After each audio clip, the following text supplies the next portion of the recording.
ಉತ್ತರವನ್ನು ಕೊಡುವುದು ಯಾವ ರೀತಿಯಲ್ಲಿರೋ ಹಾಗೆ ಆಲೋಚನೆಯನ್ನು ನಾನು ಮಾಡ್ತಾ ಇದ್ದೇನೆ. ನಿಮ್ಮ ಕೀರ್ತಿಯನ್ನು ಬೆಳಗಿಸುವುದಕ್ಕೆ ಬೇಕಾಗಿ ಜನಿಸಿದವನು ನಾನಾಗಿದ್ದೇನೆ. ನಿಮ್ಮ ಕೀರ್ತಿಗೆ ಕಪ್ಪು ಚುಕ್ಕೆಯನ್ನು ಯಾವತ್ತು ತರುವವನು ನಿಮ್ಮ ಮಗನಲ್ಲ. ಆದ್ರೆ ಇಂದಿನ ದಿವಸದಲ್ಲಿ ನೀವು ಮಾಡುವಂತಹ ಕೃತ್ಯದ ಬಗ್ಗೆ ನಾನು ಆಲೋಚನೆ ಮಾಡ್ತಾ ಇದ್ದೇನೆ. ಅಪ್ಪಯ್ಯ, ಋಷಿ ಮುನಿಗಳು ಮಾಡುವಂತಹ ಯಾಗವನ್ನು ಕೆಡಿಸುವುದಕ್ಕೆ ಆಜ್ಞೆಯನ್ನು ಕೊಟ್ಟಿದ್ದೀರಾ. ಗರ್ಭಿಣಿ ಸ್ತ್ರೀಯರಿಗೆ ಬದುಕುವುದಕ್ಕೆ ಅವಕಾಶ ಇಲ್ಲದ ಹಾಗೆ ಮಾಡ್ತಾ ಇದ್ದೀರಿ. ಮಾತ್ರವಲ್ಲ, ಗೋಗಳನ್ನು ಹತ್ಯೆ ಮಾಡ್ತಾ ಇದ್ದೀರಿ. ಇದು ಸರಿಯೇ ಅಪ್ಪಯ್ಯ. ಅದಕ್ಕಾಗಿ ನಾನು ಆಲೋಚನೆ ಮಾಡಿ ಗೋಗಳಿಗೆ ರಕ್ಷಣೆ ಬೇಕು, ಅದಕ್ಕೆ ಸರಿಯಾದ ವ್ಯವಸ್ಥೆಯನ್ನು ನಾನು ಮಾಡಿದ್ದೇನೆ. ಋಷಿ ಮುನಿಗಳು ಯಾವತ್ತು ಸುಖದಲ್ಲಿ ಇರಬೇಕೆನ್ನುವಂತಹ ವಿಷಯವನ್ನು ತಿಳಿದಂತಹ ನಾನು ಅವರಿಗೆ ಬೇಕಾದಂತಹ ಎಲ್ಲ ಸೌಲಭ್ಯವನ್ನು ನಾನು ಒದಗಿಸಿಕೊಟ್ಟಿದ್ದೇನೆ. ಮಾತ್ರವಲ್ಲ, ಗೋಗಳಿಗೆ ಇರುವುದಕ್ಕೆ ಒಳ್ಳೆಯ ಸ್ಥಳವನ್ನು ಮಾಡಿಕೊಟ್ಟಿದ್ದೇನೆ. ಅಪ್ಪಯ್ಯ, ಇದೆಲ್ಲ ಯಾರಿಗೆ ಬೇಕಾಗಿ ಮಾಡುವುದು? ನಿಮ್ಮ ಒಳಿತಿಗೆ ಬೇಕಾಗಿ ಮಾಡುವುದು. ನಾವು ಸಾಯುವಾಗ ಒಂದು 4 ಮಂದಿಗೆ ಉಪಕಾರವನ್ನು ಮಾಡಿ ಸಾಯ್ಬೇಕಪ್ಪಯ್ಯ. ಅದಕ್ಕಾಗಿ ಈ ರೀತಿ ನಾನು ಮಾಡಿದ್ದೇನೆ. ನನಗೆ ಬೇಕಾಗಿ ನಾನು ಮಾಡಿದ್ದಲ್ಲ, ನಿಮ್ಮ ಕೀರ್ತಿಗೆ ಬೇಕಾಗಿ.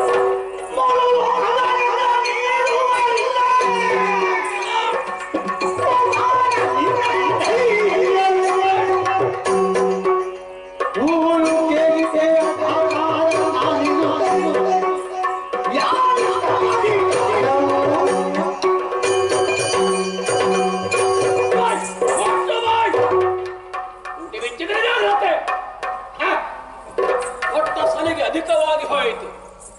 ಇಲ್ಲವಾಗಿದ್ದರೆ ಕೃಷಿ ಜನರು ಮಾಡುವಂತಹ ಯಾಗಾದಿಗಳಿಂದ ದೇವತೆಗಳ ಬಲ ವೃದ್ಧಿಯಾಗ್ತದೆ ಎಂಬ ಕಾರಣಕ್ಕೆ ಬೇಕಾಗಿ ಎಲ್ಲಿ ನೋಡಿದರಲ್ಲಿ ಋಷಿ ಜನರನ್ನು ಕೊಲ್ಲಿ ಹೇಗೆಂಬುದಾಗಿ ಆಜ್ಞೆ ಇರುತ್ತದೇನೋ ಸತ್ಯ. ಆದರೆ ನನ್ನ ವ್ಯವಹಾರ ತಪ್ಪು ಹೇಗೆಂಬುದಾಗಿ ಹೇಳುವುದಕ್ಕೆ, ಪ್ರತಿಯೊಬ್ಬರಿಗೆ ಬೋಧಿಸುವುದಕ್ಕೆ ನಿನಗೆ ಅಧಿಕಾರ ಕೊಟ್ಟವರು ಯಾರು? ನರಕಾಸುರನ ಮಗ ನಾಳೆಯ ದಿವಸ ಪ್ರಾಜ್ಯೋದೇಶಿಯ ಪಟ್ಟಣವನ್ನು ಆಳುವಂತಹ ಪ್ರತಿನಿಧಿನಾಗಿದ್ದೀಯ. ಆದ ಕಾರಣ ಹೇಳ್ತಾ ಇದ್ದೇನೆ, ಇನ್ನು ಮುಂದೆ ಇಂತಹ ಪ್ರಚಾರ ಮಾಡಿ ಎಂದಾದರೆ ನಿನ್ನ ನಾಲಿಗೆ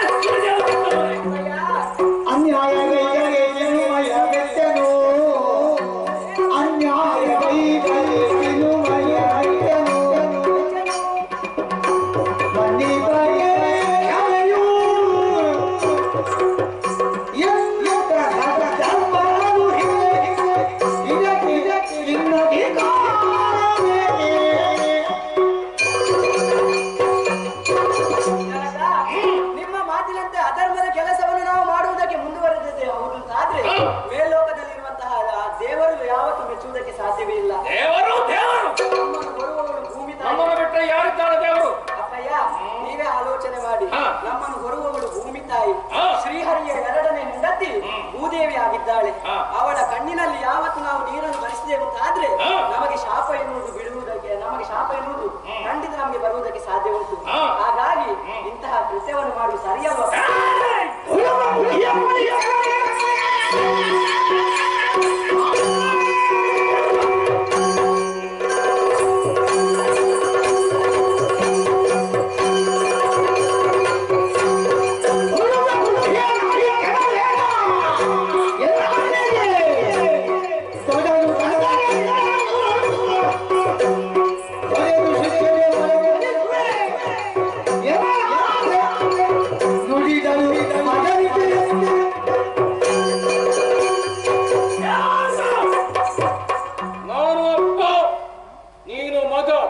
ನಿನ್ನ ಸ್ಥಾನ ಇದ್ದುಕೊಂಡು ಮಾತಾಡಬೇಕು.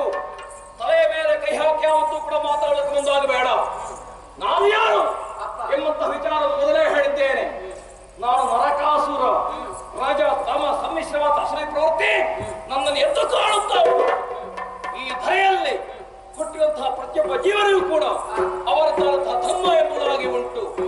ಯಾವತ್ತೂ ಕೂಡ ಹುಲಿ ಹುಲ್ಲನ್ನು ಮೇಯೋದಕ್ಕೆ ಮುಂದಾಗುವುದಿಲ್ಲ, ಅದಕ್ಕೆ ದನದ ಮಾಂಸವೇ ಆಗಬೇಕು.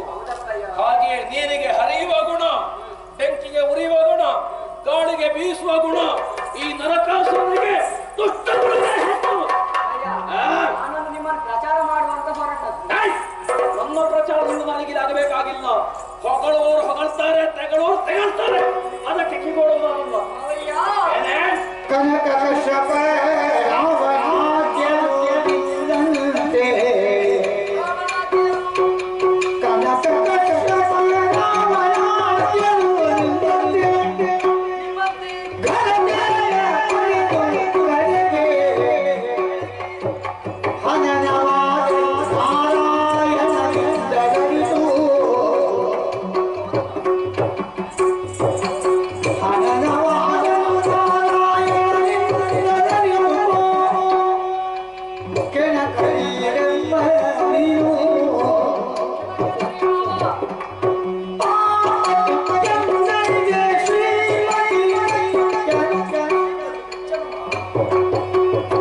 ಖಂಡಿತವಾಗಿಯೂ ಆ ಶ್ರೀಪತಿ ಮೆಚ್ಚನು. ಖಂಡಿತವಾಗಿಯೂ ನಾವು ದೇವರು ಮೆಚ್ಚುವಂತಹ ಕಾರ್ಯವನ್ನು ಮಾಡಬೇಕು ಮಾವ. ಹಾಗಾಗಿ ಇಷ್ಟೆಲ್ಲ ನಾವು ಧರ್ಮ ಕಾರ್ಯಕ್ಕೆ ಸಾಗಬೇಕು ಅಂತಾದ್ರೆ ಅದಕ್ಕೆ ಕಾರಣ ಯಾರು ಬಲ್ಲಿರ? ನಾನೇ ಆಗಿದ್ದೇನೆ.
ನಿಮ್ಮನ್ನು ಇಟ್ಟರೆ ಉಂಟಲ್ಲ ಬೆಳೆ ಬರಲಿಕ್ಕಿಲ್ಲ.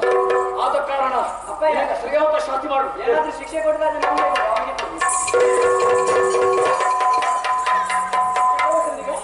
ಶಿಕ್ಷೆ ಕೊಡ್ಬೇಕಾ? ಅವನಿಗೆ ಏನ್ ಮಾಡ್ಬೇಕು? ನಿಮ್ಮನ್ನು ಹೇಗೆ ದಂಡಿಸಬೇಕೆಂಬುದಾಗಿ ನನಗೆ ಗೊತ್ತುಂಟು, ಗೊತ್ತಾಯ್ತಲ್ಲ? ಹೀಗೈತಿಲ್ಲ ನೋವಾಗ್ತದೆ. ಒಂದು ತಿಂಗಳು ಉಪ್ಪು ನೀರು ಕೂಡ ಸಾಯ್ಬೇಕು ನೀವು. ಮಾವಯ್ಯ ಒಂದು ದಿನ ಒಂದು ದಿವಸ ಸಾಕು.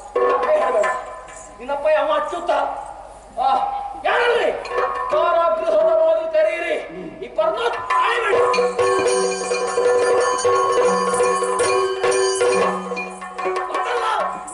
ಎರಡಲ್ಲ 7 ಬೀಗ ಮುದ್ರೆ ಜಳೆಯಿರಿ. ದಿವಸಕ್ಕೆ 3 ಸೇರು ಉಪ್ಪು, 1 ಪುಟ್ಟ ನೀರು.